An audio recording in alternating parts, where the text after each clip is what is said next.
Assalamualaikum warahmatullahi wabarakatuh. Perkenalkan, nama saya Renata Kusumawardani dari Prodi Pariwisata Fakultas Ilmu Administrasi Universitas Brawijaya. Di kesempatan kali ini saya akan menjelaskan tentang artikel saya yang berjudul Perkembangan Bisnis Pariwisata Indonesia hingga saat ini. Video kali ini saya buat untuk memenuhi tugas mata kuliah pengantar bisnis kelas C.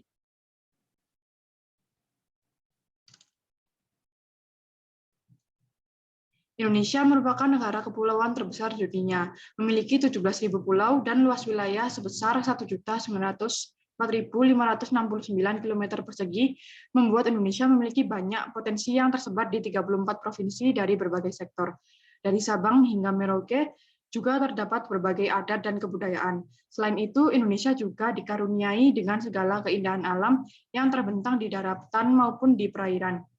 Dengan adanya beragam potensi yang dimiliki oleh Indonesia dapat membuka jalan pada sektor bisnis termasuk bisnis pariwisata. Secara bahasa, pariwisata berasal dari kata dalam bahasa Sanskerta pari yang berarti banyak, berkali-kali, berputar-putar, dan wisata yang berarti perjalanan atau berpergian. Maka pariwisata dapat diartikan sebagai perjalanan yang dilakukan berkali-kali atau berputar-putar dari satu tempat ke tempat lain dengan tujuan tertentu. Sedangkan menurut Undang-Undang Republik Indonesia Nomor 9 Tahun 1990, pariwisata adalah berbagai macam kegiatan wisata yang didukung berbagai fasilitas serta layanan yang disediakan oleh masyarakat, pengusaha, pemerintah, dan pemerintah daerah. Sementara itu, wisata sendiri diartikan sebagai kegiatan perjalanan yang dilakukan oleh seseorang atau sekelompok orang dengan mengunjungi tempat tertentu untuk tujuan rekreasi, pengembangan pribadi, atau mempelajari keunikan daya tarik wisata yang dikunjungi dalam jangka waktu sementara. Konsep pariwisata sejatinya sudah ada sejak zaman prasejarah. Pada zaman tersebut, nenek moyang kita hidup secara nomaden yang berarti berpindah-pindah untuk bertahan hidup. Dalam berpindah tempat tersebut, mereka tentunya harus melakukan perjalanan jauh. Perjalanan jauh inilah yang kemudian secara tidak langsung menjadi konsep pariwisata. Ieper pada tahun 1990 menjelaskan bahwa sejarah panjang nomaden kemudian mempengaruhi pikiran manusia sehingga secara tidak langsung membuat aktivitas perjalanan secara insting menjadi perilaku alamiah. Nantinya perjalanan jauh itu akan terus menjadi tradisi dan berevolusi. Tujuannya pun bukan hanya lagi untuk bertahan hidup, tetapi bisa untuk mencari ilmu, berdagang, menyebarkan agama, dan lain-lain.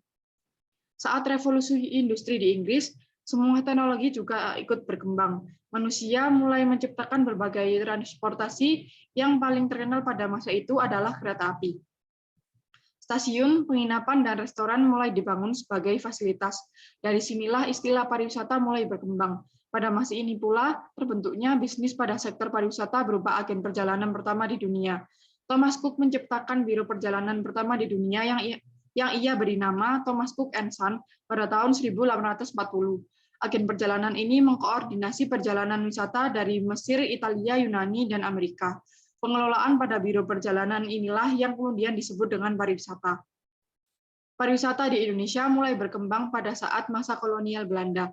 Pada masa ini, bangsa-bangsa Eropa sering melakukan lalu lintas melalui perbatasan negara-negara untuk membawa barang dagangannya dari berbagai belahan dunia, termasuk Indonesia. Setelah Perang Dunia berakhir pun, hal tersebut masih berlanjut di negara-negara Asia dan Afrika yang merdeka. Karena hal inilah mereka menjadi tahu tentang keberadaan negara lain sehingga muncul rasa ingin tahu. Rasa ingin tahu inilah yang nanti bisa menjadi motivasi untuk berwisata. Tidak hanya antar negara, antara masyarakat daerah satu dengan daerah lain di Indonesia juga mulai terbentuk motivasi untuk berwisata.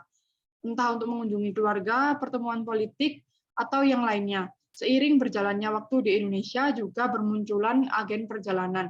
Selain itu, semakin lama teknologi transportasi juga ikut berkembang, sehingga melakukan perjalanan jauh menjadi semakin efektif. Penginapan pun juga mulai semakin mudah ditemukan, restoran-restoran juga makin banyak dibuka. Hal ini membuat fasilitas penunjang untuk berwisata semakin lengkap. Pariwisata Indonesia pun semakin lama semakin berkembang. Orang-orang jadi tahu potensi yang dimiliki oleh daerah mereka masing-masing. Terutama untuk Indonesia, potensi keindahan alamnya tak boleh disia-siakan. Dari Sabang sampai Merauke tersebar secara merata keindahan alam yang dimiliki Indonesia, mulai dari pegunungan, air terjun, danau, dan lain-lain. Keindahan alam ini saja sudah mampu memukau wisatawan dengan ciri khasnya masing-masing.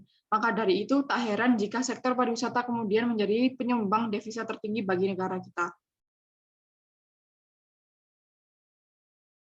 Tempat wisata yang berupa keindahan alam tidak serta-merta hanya menyediakan pemandangan saja. Kini banyak sekali keindahan alam yang fasilitasnya dimodifikasi untuk menghasilkan keuntungan yang lebih. Misalnya sekarang ada wahana air berupa air arum jeram di sungai, atau seperti misalnya dibangun waterboom di sebuah sumber air, atau flying fox seperti gambar yang ada di PowerPoint. Pemandangan yang didapat dari air terjun dan sungai memang sudah luar biasa, tetapi hal tersebut bisa dimodifikasi sehingga dapat menghasilkan keuntungan tidak hanya dari tiket masuk saja. Tak hanya menjual keindahan alam saja, industri pariwisata kemudian juga menjadi sarana untuk memperkenalkan budaya daerah masing-masing. Sebagai contoh adalah pembukaan desa adat untuk melakukan wisata budaya. Wisatawan nantinya bisa mempelajari budaya kehidupan sehari-hari masyarakat desa ataupun belajar kerajinan lain. Dari sini wisatawan dapat mendapatkan pengalaman yang sangat berbeda dengan kehidupan sehari-harinya. Wisatawan juga dapat membeli karya kerajinan khas dari adat tersebut. Sebagai contoh adalah Desa Budaya Wairebo di NTT, Desa Adat Suku Baduy di Banten, Desa Sade di Lombok, dan masih banyak lagi.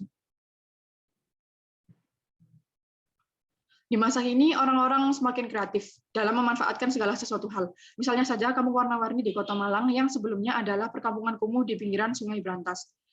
Kampung itu akhirnya dirombak dan diperbaiki fasilitas umumnya agar bisa digunakan oleh wisatawan. Selain itu, warga lokal kampung tersebut juga turut memanfaatkan momentum tersebut untuk membuka usaha rumahan yang nantinya bisa didatangi wisatawan sambil menikmati desa mereka. Sekarang wisata desa atau kampung pun semakin menjamur dan mudah dijumpai. Di samping itu, warga lokal yang membuka usaha rumahan di tempat wisata sudah awam sekali ditemukan di Indonesia. Kemanapun kita pergi, kemanapun tujuan tempat wisata kita, pasti ada warga lokal yang membuka usaha kecil di sekitar situ dan menjual produk yang beragam. Mulai dari sekedar cemilan, pernak-pernik, ataupun perlengkapan yang kita butuhkan di tempat wisata. Memanfaatkan tempat wisata sebagai lahan bisnis sekarang semakin mudah dilakukan. Dengan berpikir lebih kreatif dan inovatif, kita dapat menciptakan bisnis yang nantinya bisa menjadi pengalaman baru bagi wisatawan. Pengalaman tersebut bisa berbentuk wahana, fasilitas kuliner, atau lainnya yang lebih baik masih berhubungan dengan tema tempat wisata. Hal tersebut tentunya semakin menarik minat wisatawan dan dapat menambah profit. Jika kita bisa berpikir lebih kreatif dan inovatif dengan memanfaatkan lebih potensi yang dimiliki oleh tempat wisata, nantinya akan tercipta berbagai peluang bisnis. Sekian dari saya, bila ada kesalahan saya mohon maaf. Wassalamualaikum warahmatullahi wabarakatuh.